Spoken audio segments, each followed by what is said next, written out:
This show can be found on Podcast DC, the new local app with hundreds of options in local news, health, and of course, the DMV region. Download the Podcast DC app to hear the Empire shows as well as other great content. Empire.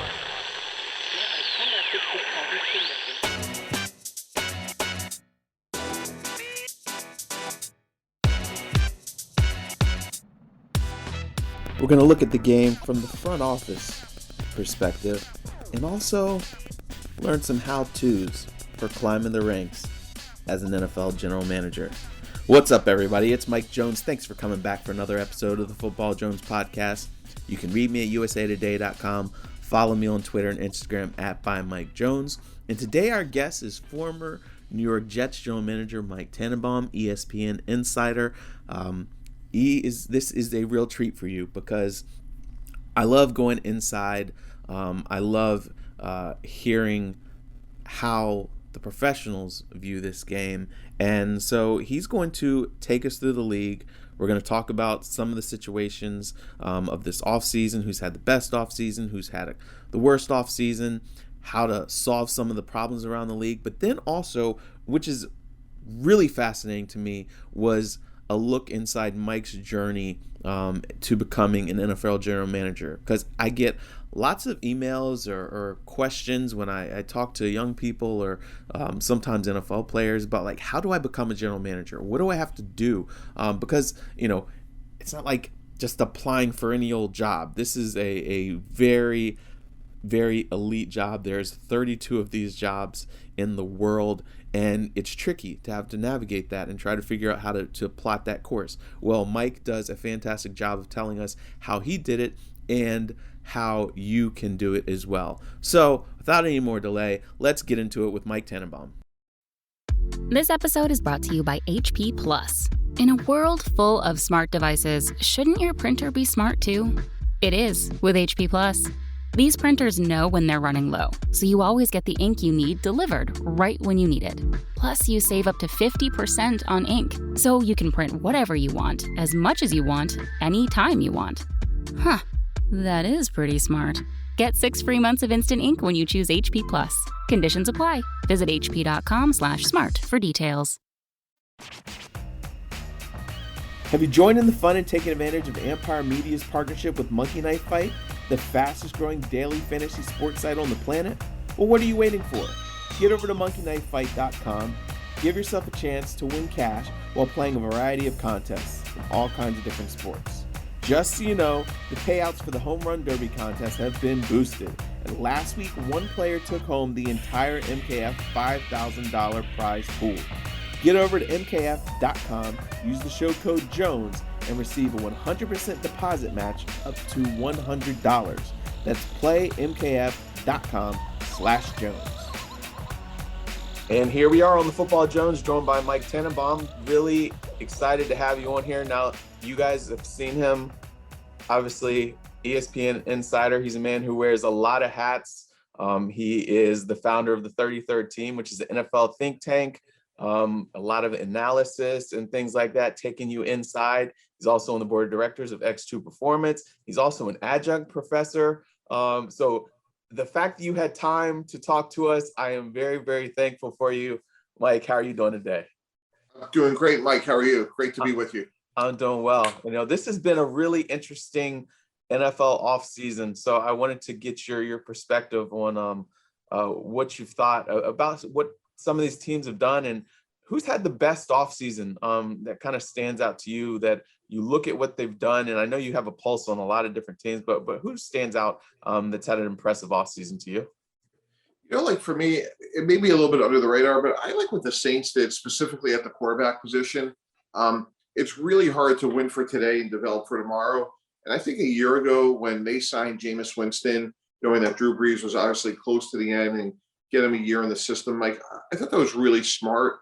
And I think he's, you know, certainly with everything going on between Aaron Rodgers and Russell Wilson and, you know, kind of under the radar, which I'm sure where he wants to be. But, you know, going to the season, I think it's so intriguing because this is a team that's been competing for championships for so long. They had an iconic quarterback. And I'm fascinated to see how well Jameis does this year.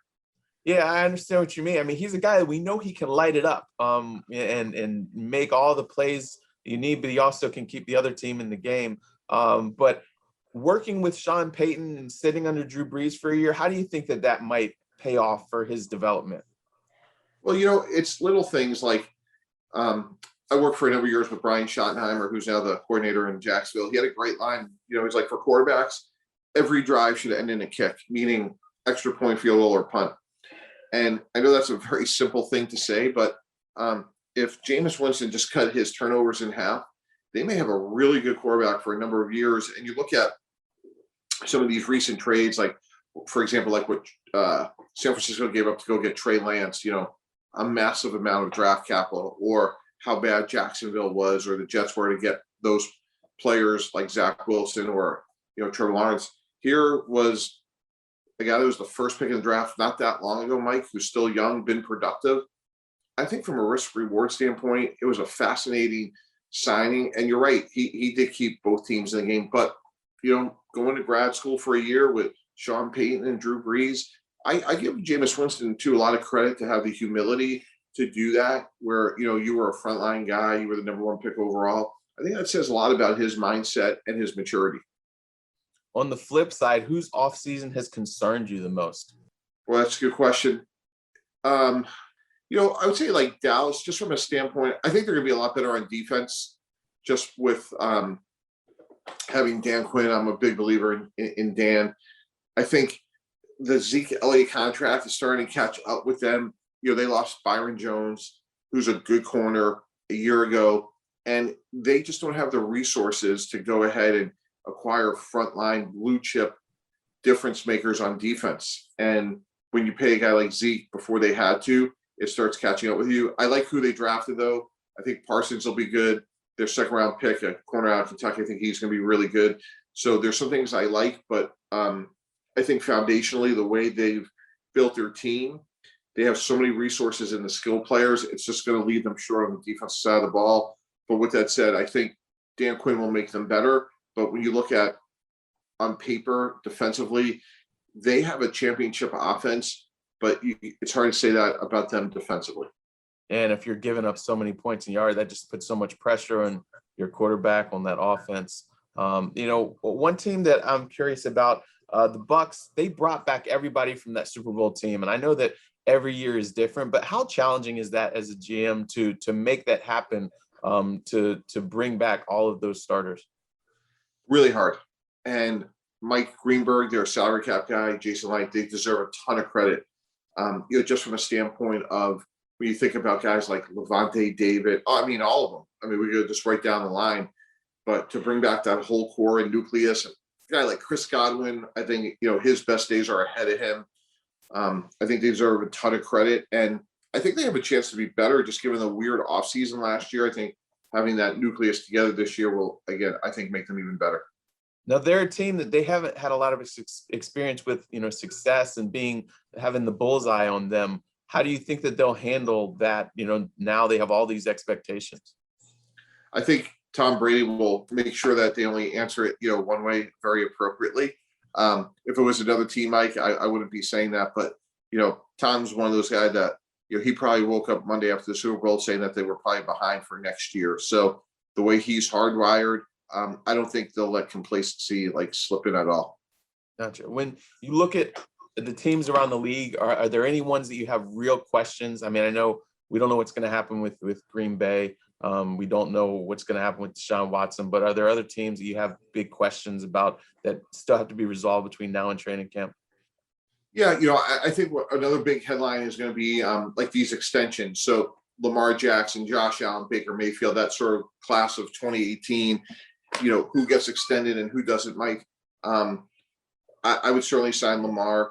I would have some concerns about his durability. I think he's a high character player. I think he'll continue to get better with downfield accuracy, which is important, but he's been a league MVP.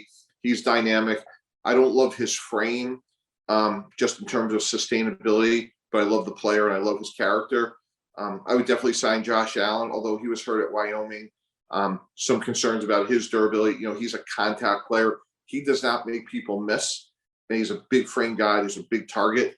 So I would sign him, but that would be a concern. And I would not sign Baker Mayfield. I just think when you're slow and short, it's hard to have sustainability. And Kevin Stefanski's had success with other quarterbacks in his career, like Kirk Cousins, Case Keenum. So if I'm Cleveland, I'm taking that money and I'm spending it on other players that can impact the team.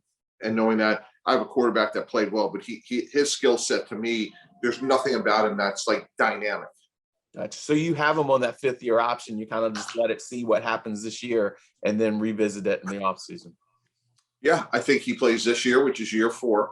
He plays next year, which is year 5. Mm-hmm. And if he plays well, I tag him. So I have him for 3 more years. So what's the rush? Yeah. So, okay, I understand now that there's no need to kind of just do something prematurely like that. I know there's also a challenge as a GM to know how you bank on continuity and winning now, but also keeping an eye on the future. How do you juggle that balance that you have to have? I'll give you a great example. Kyle Trask getting drafted by Tampa. If we're talking in 2 years, Mike, we may be saying like, hey, that young ascending quarterback that Tampa has, that's what you need to do. It's hard. It's really hard. I've had some success and some mishits on that.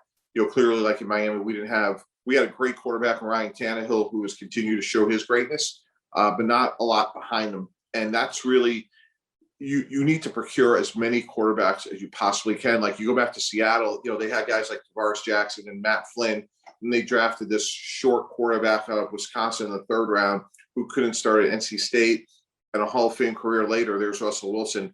So you have to constantly look for the premium positions to keep adding talent to there, and until you can't have enough. Now, like a team like Washington, they passed on adding a rookie quarterback, and they went with Ryan Fitzpatrick, and they've got Heineke. Are they in kind of a precarious situation, or is that smart to just set the table and then get your young quarterback later? I think Heineke showed really some intriguing flashes to me. So I think what they did, you want to win for today and develop for tomorrow. I think what they did was smart. I think they hedged with Heineke, with Fitzpatrick, and let's see what they have. I mean, their front 7 is going to be so much fun to watch. Hard to say that Chase Young is not one of the 5 best players in our sport. Now, can you kind of, I get questions a lot from college kids and young guys, and sometimes NFL players who are retiring, who ask me, man, how do I get an NFL job? How do I break into a front office? Can you take us through your journey and how you went about becoming an NFL general manager? Was that your goal from the outset? I mean, how did you get there? Yeah, a lot of luck. So I went to UMass undergrad and then Tulane Law School. And I started off as an unpaid intern. And the reason I was so lucky, Mike, was for 75 years, basically, if you were a player and the team wanted to keep you, they had your rights. And then there was litigation in going back a number of years, like 82, 87, 93, there was basically a settlement where the players got free agency, the owners got cost certainty in the form of a salary cap.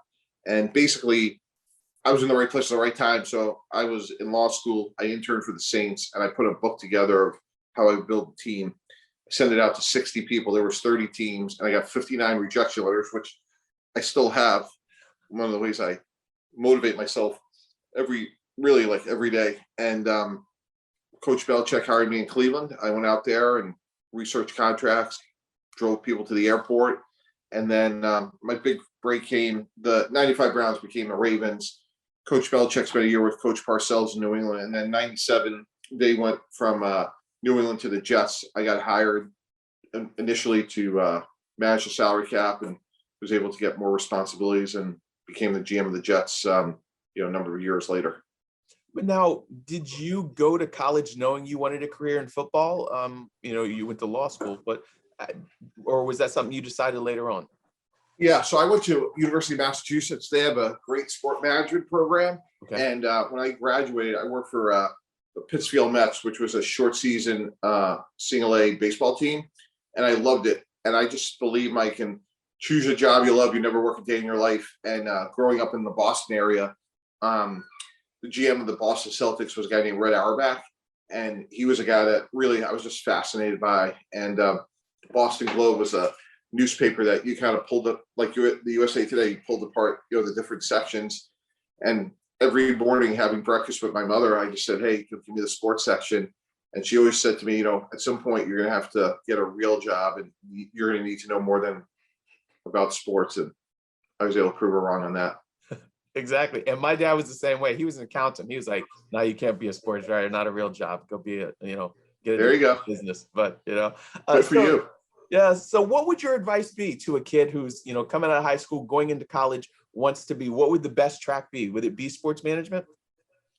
Yeah. So just a couple of very fundamental precepts. So one is you're not looking for a job, you're trying to build a career. So it's a mindset, always be networking, always try to meet people. That goes, for me, it's skills that you need for 50, 60 years.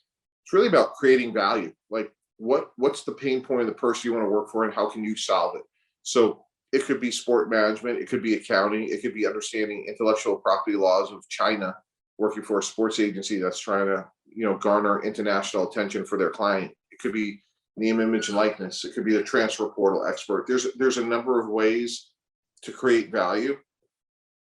And then there's 4 other things I always say, be the first one in, the last to leave. The answer is yes, and the answer is yes with a smile. And the last one really is about exceeding the expectations of what was asked of you, because when you exceed expectations, you create real and sustainable value. So I imagine your college students, that's the talk, the kind of the nut graph of what you tell them for their journey. 100%, and just, you really got to work hard. When you get an opportunity, when Coach Parcells gave my opportunity at the Jets, I worked my tail off. That's easier said than done, but he was there at 5:30. I was there at 5:30. That's every day. And, for me, I just kind of delayed any sort of personal, there was nothing else in my life. That's what I was doing. So it was sort of a single-minded focus. And I was just I have this incredible opportunity and I'm not going to be outworked.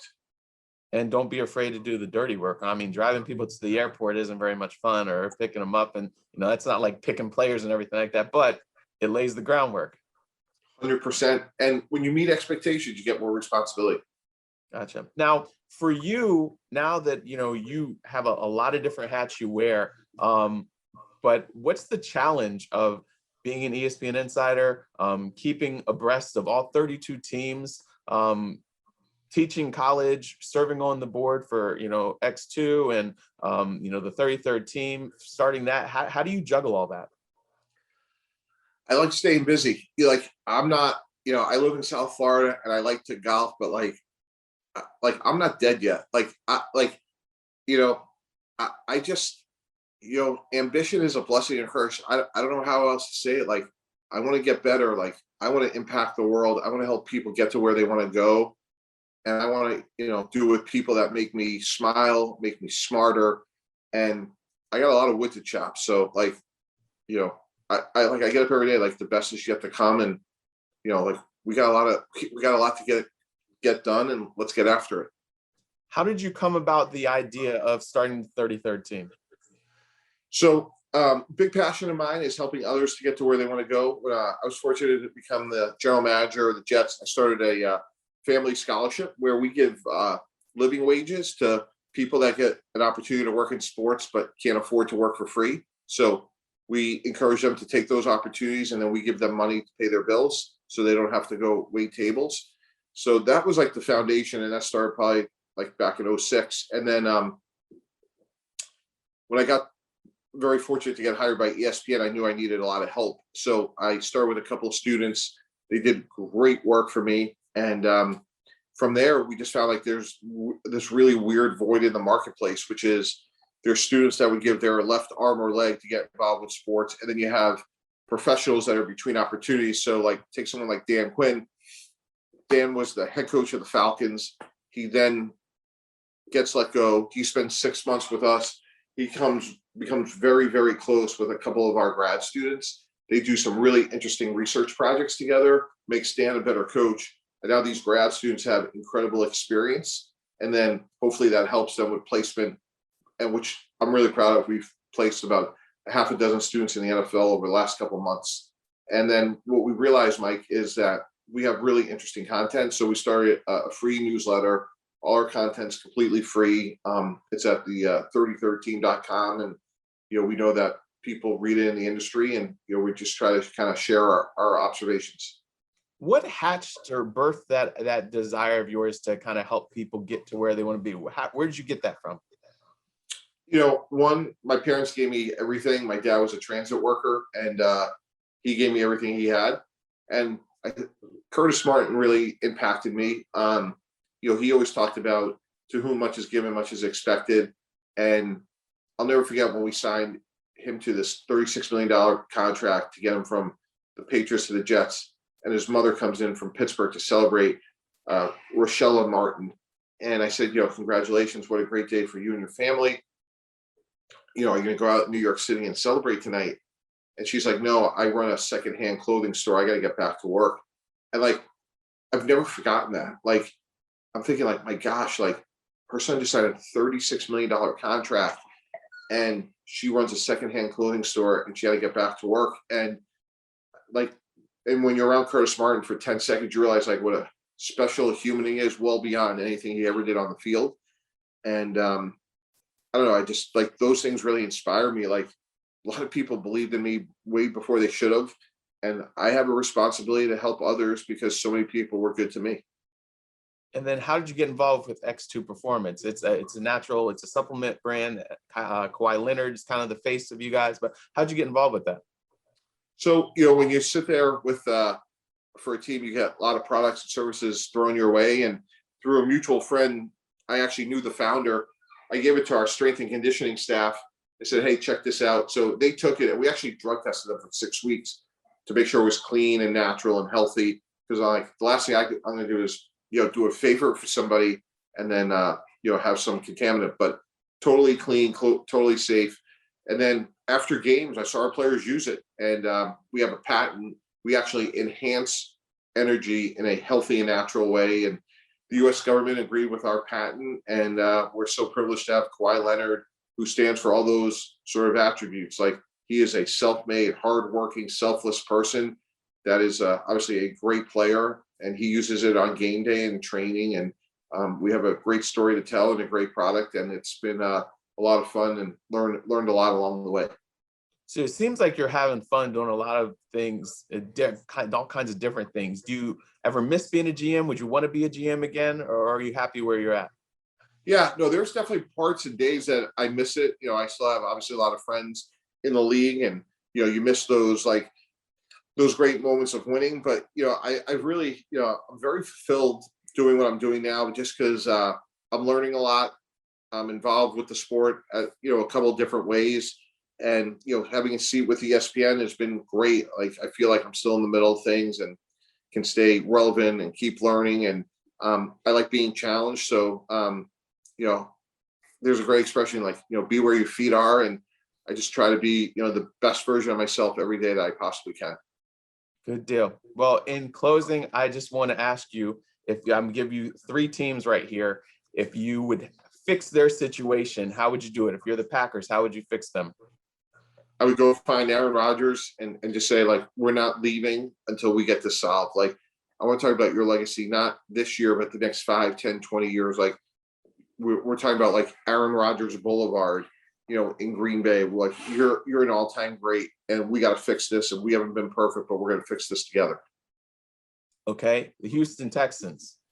Mike, that's a simple question, a complicated answer. That's complicated because 2 things we got to keep in mind. One is there's now a criminal investigation. There could be, victims, and we have to be very sensitive to that. And secondly, we got to keep in mind that regardless of the disposition of the criminal situation, the commissioner has a lower standard to punish a player. So he may not have any sort of criminal liability here. And still may not be eligible to play. So that situation's much more difficult. The Seattle Seahawks. Same thing, Russell. You're retiring a Seahawk. We took a chance on you in the 3rd round when nobody else did. You surpassed all of our expectations. You make us better. We want you to be the president of the franchise one day, and we have to get you more help on offense. And we were, maybe too focused on the other side of the ball, but we have a vision for you for being here for a long, long time. I feel like of all the three, that one might be the one that might be the easiest. Mike, you just gave me 3 really hard assignments so early in the morning here. Hey, and you handled it perfectly. I knew you could do it. So I really appreciate it. Well, I appreciate it. No, this has been a lot of fun. Appreciate you having me on. All right. Thanks so much for the insight. I know everybody's going to gobble up this information. I know there's a lot of kids out there taking notes. So thanks, and you have a great one. Okay, Mike, thank you so much. Thanks. Hey, what's up? It's your man Ray from the Urban Sports Scene. Check us out each and every Tuesday at 8 p.m. where we cover the hottest topics from the world of hoops, football, baseball, boxing, and all things DC sports. For our unique take on sports plus exclusive interviews, subscribe to the Urban Sports Scene wherever you listen to your favorite podcast and check out all the great shows on Empire Media. This episode is brought to you by the NBA. Witness mind-bending competition on the biggest stage between the best players in the world, a place where legends are made. It's impossible jumps that seem to freeze in midair, and spectacular steals that you didn't see coming. It's that one play that lasts seconds that you will talk about for the rest of your life. And let's face it, it's the unpredictability of it all, never knowing when the next big moment will happen. Huge wins and crushed dreams. It's the drama of it all. You just can't make this stuff up. That's the NBA. That's game. The NBA playoffs are happening right now. Don't miss all the action.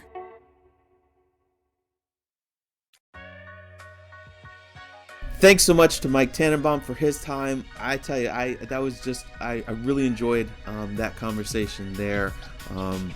Just great insight on looking at some of these teams, on looking on how to just diversify. I mean, this guy isn't just, in one lane. He's connected and intertwined in a lot of different ways, and how to juggle all that. Just very impressive. And again, just learning on how you get to that elite level, because again, it's hard to do, but he gave us some tips there. So if you are an aspiring general manager or NFL official, if you want to be that one day, follow some of those steps there. I think that they might help you get there. Well, thanks so much for listening. I really appreciate it. Going to be on vacation next week, but then the week after that, first week of July, we'll be back at it. Again, you can read me at usatoday.com. Follow me on Instagram @ByMikeJones, on Twitter @ByMikeJones. And do me a favor, share this podcast with your friends and family, and I'll talk to you guys again next time.